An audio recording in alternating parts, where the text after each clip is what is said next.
Hello, welcome to Big Picture Monday. My name is Cali Black. Are you ready for all the context and details this week so that you can approach this week's readings with excitement and confidence? Because that makes a whole lot of a difference. I'm so excited to tell you all the details that weave this single section into the story of the bigger picture, because I actually think the context informs a lot of what's going on in this section, because sometimes we might just look at it and be like, oh, it's a really big section about the second coming.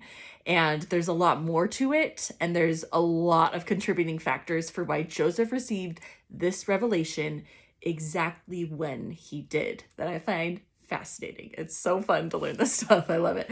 Hey, today's the day though. Open up your brand new study guide. So excited so much. Quarter 2 starts today because yes, it is April this week. We've got General Conference coming this weekend. So excited.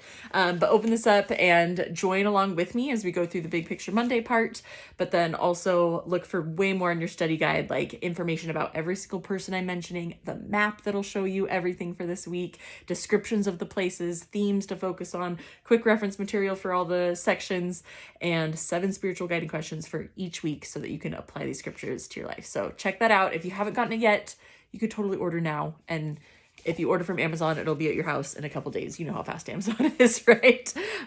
Or you can get the digital download right now and join us where we're at. It's so fun. I love being part of this community who just wants to learn new things and then dive into the scriptures on our own and figure out how to actually have them change our lives every day. If you need links for that, by the way, if you're on YouTube, check the description. If you're on Instagram, head to the link in my bio, or you can always check my stories. I usually have the links there as well. Okay, let's talk about Doctrine and Covenants section 29. That's it for this week. The context around this is I want to put you in the mind of some of these early saints, because they really believed that the second coming of Jesus Christ was imminent. It was going to happen any day. They were being called to organize the church to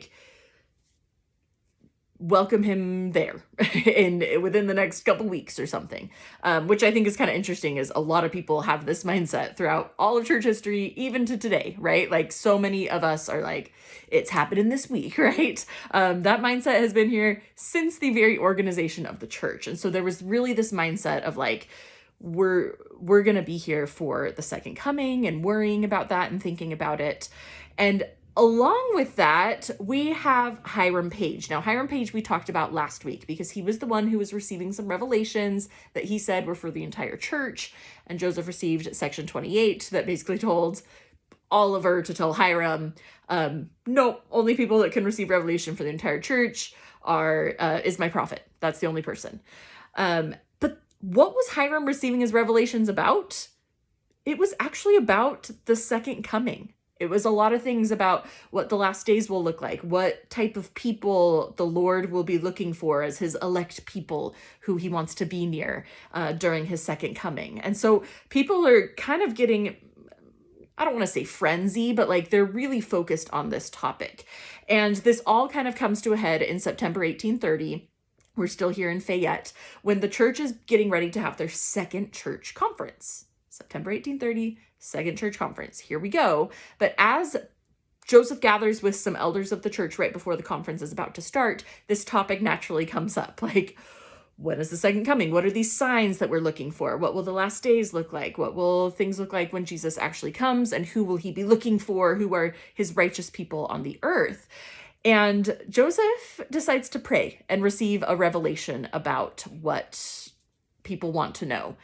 And that is section 29. This is what is received. Section 29 tells us about Jesus Christ's second coming. It talks about signs of the last days and things to look out for, and so much more. So you're going to see that as you study it. But I want to add one more piece of context that actually has an important plot point to the story that isn't covered in the Doctrine and Covenants yet. And that is that if you rewind a couple months to June 1830, Joseph started a really important new project, and that is the translation of the Bible.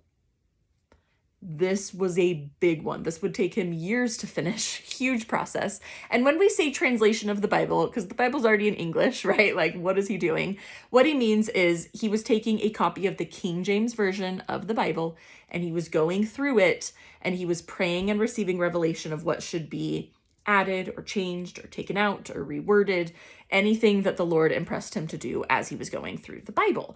And so June of 1830, Joseph starts this process. And as one might imagine, if you're going to start a Bible translation, he's going to start with the book of Genesis, the very first book in the Old Testament. So Joseph starts with the book of Genesis, but as he starts praying and receiving revelation for any revisions to the book of Genesis, he starts to receive like entirely brand new scripture. And so he's dictating this, and he has Oliver Cowdery there as his scribe, right? And he's dictating what the Bible translation is, and it's just brand new stuff. It's stuff that happened before Genesis started, the book of Genesis started. It's talking about like the foundation of the earth, the purposes of the actual creation and God's purposes, like real big picture stuff that happened prior to Genesis. Now, these revelations that were just so unique that they weren't even like a revision to a part of the Bible, they then started to become known as the Book of Moses. We quote from the Book of Moses all the time. Book of Moses is now found in the Pearl of Great Price. That's where other modern revelation comes from. It goes that isn't in the Doctrine and Covenants. So Book of Moses can now be found in the Pearl of Great Price. You can study that. You'll recognize a lot of the scriptures and a lot of the doctrinal truths that are found in there. It is literally at the exact same time that Joseph is dictating the Book of Moses that he receives section 29. And I think that's a really important connection because there's a lot of the same truths. It's all these big picture questions. Who are we? Where did we come from? What is God's purpose? What is he doing? Like, what is his end game here? What will happen when Christ returns? What are these signs? What is the role of Satan? What does he have to do with it? What about agency? Can we be held accountable for things that we didn't even know about here on the earth? Like, these are the questions going through Joseph's mind as he's dictating the Book of Moses, as Hiram Page is stirring up kind of some questions amongst the saints, as these elders gather together, prepare for a conference in September 1830 in Fayette, New York, and it all leads to section 29. Isn't that cool context? I love it. I think it just makes it make even more sense. Okay. That's it for the context, and it's just one section. So that's all we need to weave together, and next week we're picking up at like right around the same spot. So I don't need to even tell you too much going forward. Just remember, we're at this church conference here in September 1830, talking about the big picture questions. It's good stuff. It's your turn. Dive into this section and really think about what questions might have prompted some of these answers. What are other scriptures that you know that might give answers or clarification to what is already in section 29. I think my personal focus question for this week is in, I think, verse 34. I didn't write it down. I'm pretty sure in verse 34, the Lord talks about how he's never given a commandment that was physical in nature. Everything is spiritual to him. He talks a lot in this section about how everything is made spiritually before it's made physically. And I just think it's interesting because when I think about like temporal or physical commandments, I can think of some, I'm thinking about like tithing. I'm thinking about fasting. I'm thinking about even just attending church or even ordinances like being baptized. There are these physical things that we're asked to do. And yet there's absolutely a spiritual purpose to everything. He's not asking us to just do these like physical commandments because everything has a spiritual purpose behind it. So I want to think this week, like, what are these physical commandments that I see around me? And what is their spiritual purpose? Why would God actually ask us to do these things? Because he doesn't want us to just like obey his physical commands.